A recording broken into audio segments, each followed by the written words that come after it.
Now they are precious. Are you following? And we have a round of applause.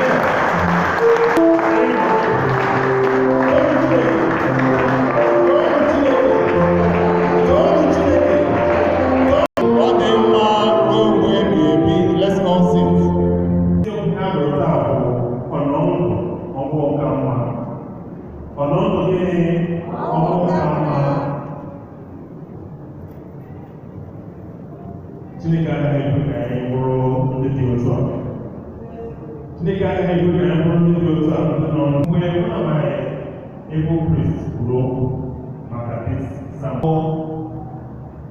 Some people, how they join their wife, and have to see this. You only the man is as to see the wife, only.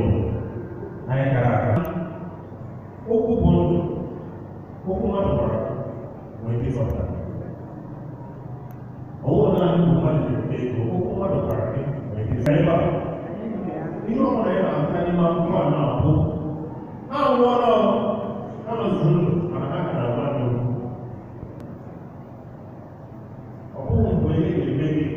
our sermon today will be very short, very precise, and very effective.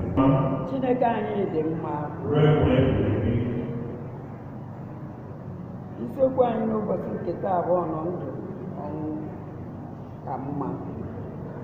Nke bụ wee kwuo sị, onye ahụ na-eku ume ndụ mana obi ya nwụrụ anwụ, nke na-enweghị ike ikwu onwe ya okwu, sị, ebe ọ bụkwanụ ụlọ nna m, ala ebe ahụ, onye ahụ obi ya na-adịghị anụ ọkụ, n'ihi na nzọụkwụ ya na-egosi na ọ gbakọtara ụlọ nna ha azụ. Ọ bụrụ si onye ahụ na-eku ume ma obi ya nwụrụ anwụ, nke na-enweghị ike ịgwa onwe ya okwu, sị, ebe a bụkwanụ ụlọ nna m, ala ebe ahụ, onye ahụ obi ya na-adịghị anụ ọkụ, n'ihi na nzọụkwụ ya na-egosi na ọ gbakọtawo ụlọ ha azụ, na-agagharị ije n'akụkụ osimiri nke ndị mba ọzọ, ịnọ ndụ mana ịnwụrụ anwụ. Mmadụ nọ ndụ maka ọgwụgwọ. Ọ ya aka maka mmadụ nwa ọfụ ugboro ya bụ mgbe chi kpọrọ ya, karịa ọ nwụrụ mgbe ọ ka nọ ndụ. Dat o meghị impact na-eme na ndụ, o meghị onye mmadụ ịnọ ndụ, o meghị mmadụ ga-apụta ozi maka ịdị ndụ ndụ mma. A man, you need to think about your life. You need to think about the essence why you are alive. Don't you know?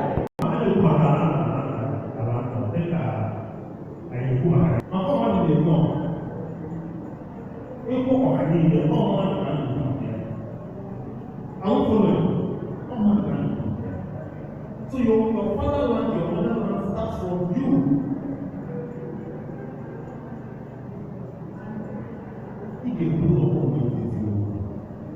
Are you living right?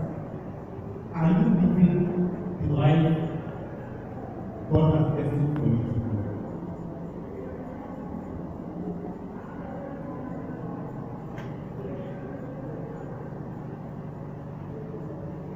Now, especially the young ones, and actually pay on the faith. Not even understand it.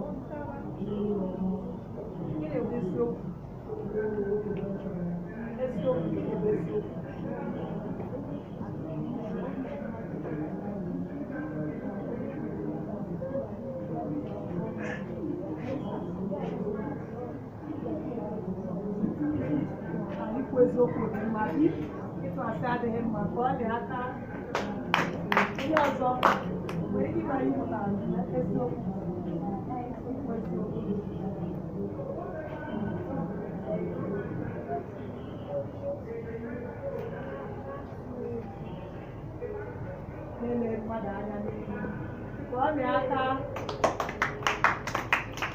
nwere onye ọzọ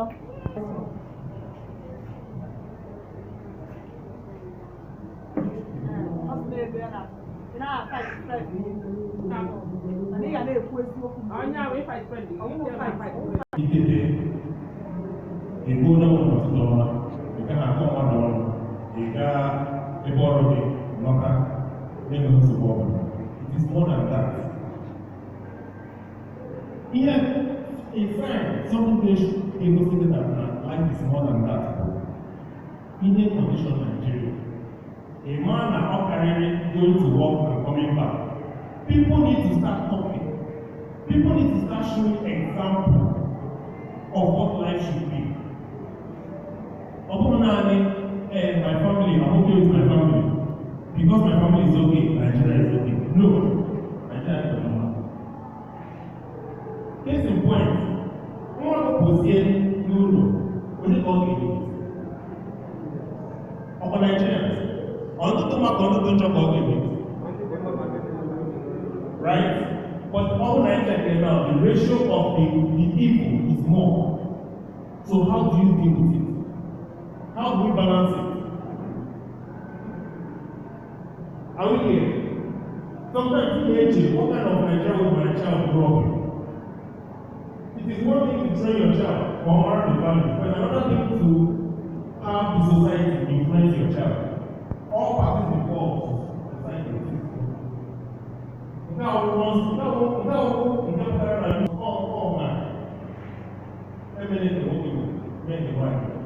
and then, often I leave everything and now, I'm looking at the floor and don't Chineke anyị mma. Ọ bụ mmadụ akwụkwọ ya eziokwu bụ oge ndị na-ezo anyị. O nwere ihe mere m ji wee gawa ebe ọzọ. Enwere m ala nna nke bụ enwere ike ebe ebe a rụọ ụlọ. Gazie n'akụkụ osimiri ala onye ọzọ. So again, not by the side of Ono Babbage or Lekki, not the Nagator, Naluno also. Meanwhile, which means that you are supposed to go back to claim something. Don't Chineke. Come on, be your one number 2, verse 2.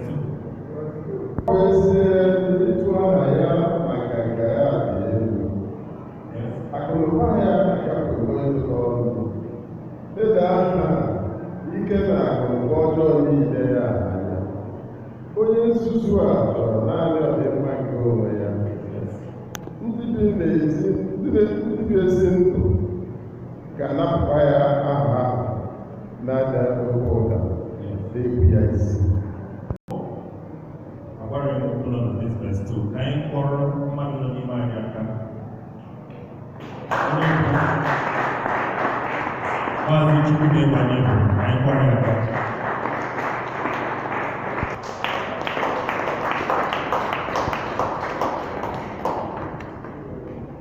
O mere ihe ọ gwara anyị ka example ọ na-set n'ebe ọrụ ya.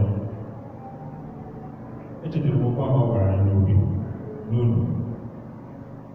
N'ebe ọ na-arụ ọrụ na ọ na-set a major example of onye na-akwụ aka ya ọrụ and how it can favor him and his generation. Don't Chineke. Chineke anyị dị mma. Verse 2 kwuru sị, ọ bụ ezie na ịtụ aha ya na nganga ya dị elu. Akụnụba ya agafewo ịgụta ọnụ ya bụ onye nwere oke ego. Ọ kwesịrị maka ego. O nwere onye ga-afụ onye zuru 10 naira. Ogosi onye ahụ onye ochi 10 naira, onye ahụ onye ochi. Mana ọ bụrụ na geji nke ya bụ ọsọ 10 million. Are we following? O nwere ndị ọ 10 million ga-arapụta ya. O mee ndị ụlọ 100 million ga-arapụta ya. O mee ndị ụlọ 1 billion. Mana anyị dị iche iche. Mmadụ ga-anọ mmadụ reputation limit. Ọ ya na-ebute mmadụ nọ ndụ n'ọrụ ọrụ. sensible reasoning. That will get to the point of senseless reasoning. Don't reach me.